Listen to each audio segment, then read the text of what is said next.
Windows versus Linux, advantages and disadvantages. With Linux becoming a popular choice amongst some home computer users, I feel like it's time someone made a video on the advantages and disadvantages of both Microsoft Windows and Linux, because some Windows users really want to switch to Linux. But before you dive into the wonderful world of free and open source software, you need to have prior knowledge and understanding of the subject, which in this case is Linux. And because Windows still dominates the desktop market for both home and enterprise users, it's fundamental that we outline the advantages and disadvantages of both systems, because as great as Linux is, it certainly is not without its shortcomings, and despite Windows being terrible in many aspects, there are areas where Windows undeniably does better than other operating systems. So without further ado, let's get straight into it.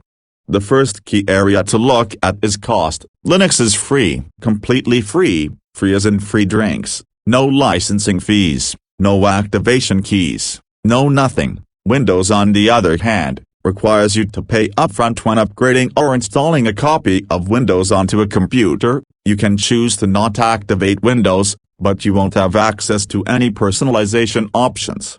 Next up, software compatibility.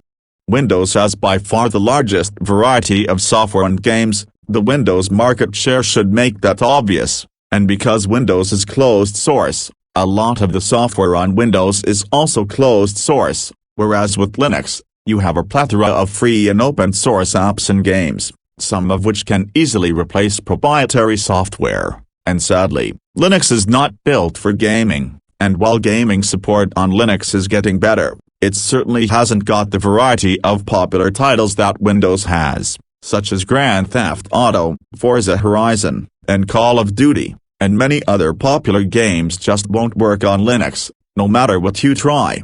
Next up, system security. Windows is far more exposed to malware, but that's not to say Linux is immune from malware either. It's just that Windows has the largest target on its back, and for hackers, it's not worth their time and effort to write malware for a system which basically nobody uses. Hence a lot of malware you see these days is designed specifically for Windows, Android, and Mac OS. While malware for Linux is almost non-existent, there have been cases where zero-day vulnerabilities and serious security flaws have been discovered, exploited, and patched. If you search up Linux malware wiki on Google, you will find a list of worms, trojans, etc., that has infected Linux systems over the years. Next up, customization. Windows customization options are extremely limited. You can only change the wallpaper, taskbar position, and a few other nitty-gritty things, whereas with Linux, literally everything, including the kernel, is easy to crack into and modify. Since you're the owner of your own software, you can change it for better, or for worse, and redistribute it under your own name. Better yet, this allows for multiple people to collaborate on an idea to improve upon a feature or something in a specific distro, such as Linux Mint. Next up, performance. Windows is terribly sluggish on older machines. If you try to run Windows 11, or Windows 10 for that matter, on a system with 4 GB of RAM, or less, and a normal spinning type hard drive, not a solid-state drive, SSD, then you will experience the worst possible experience Windows has to offer. With Linux, especially lightweight distros, you can revive an older system and make it usable again. This is something that most Linux users agree on. The fact that Linux can save an old laptop or desktop from going to the trash can is wonderful, and I honestly don't understand why more people don't do this sort of thing. That being said, Windows will run fine if your system is new enough and has more than enough memory and disk space, but if you're going to use an old computer, one that's more than 10 years old, then it's actually a better idea to use Linux, because Linux doesn't need supercomputer-level specifications to do the most basic tasks like web browsing and office work. Finally, hardware compatibility. Windows is compatible with many graphics cards, sound cards, printers, etc., but with Linux, even though plug-and-play has improved a fair bit, and more hardware makers are supporting Linux, it's still not as polished as Windows. Certain hardware and peripherals won't work in certain distros, on certain computers, for whatever reason that may be. Maybe the distro does not detect the video card, or the distro freezes upon booting up. Whatever the issue may be, you can always find troubleshooting methods online to fix a wide range of problems in Linux, but you will have to do some digging around and hope that someone has the answer you're looking for. But these days, most of the recommended distros work really well out of the box, especially since most hardware is plug and play. But don't automatically assume that everything you have is going to work with Linux. Sometimes, it's as easy as downloading the appropriate drivers. Other times, you will need to edit configuration files and potentially make scripts that will fix your hardware issues.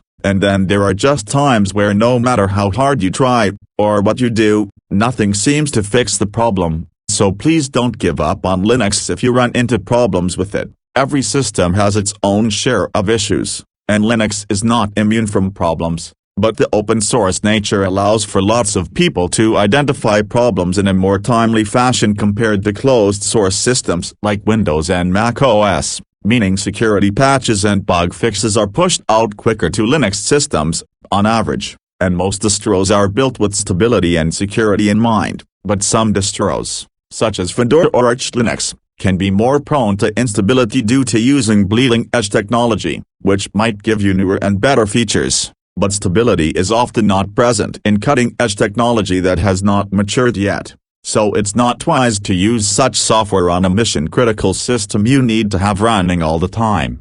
As Microsoft wants people to throw away their older PCs, because old computers cannot run Windows 11, this is the perfect time to try Linux. Whether you got an old clunker laying around, or you want to buy an old computer and repurpose it, there are many Linux distros for different purposes. If you want to be private while browsing the web, I recommend Tails OS and Cubes OS. Want an easy-to-use, stable, reliable beginner-friendly distro? Go for Linux Mint, Peppermint OS, or Ubuntu Linux. Need a distro with professional security tools and specialized needs? Kali Linux or Backbox might be a great choice. All in all, the distro you want to use depends on what you want to accomplish with your computer, and there are over 600 different Linux distributions, ranging from wireless router firmware, to beginner-friendly home-orientated distros, to the most secure, private, and anonymous systems in the world.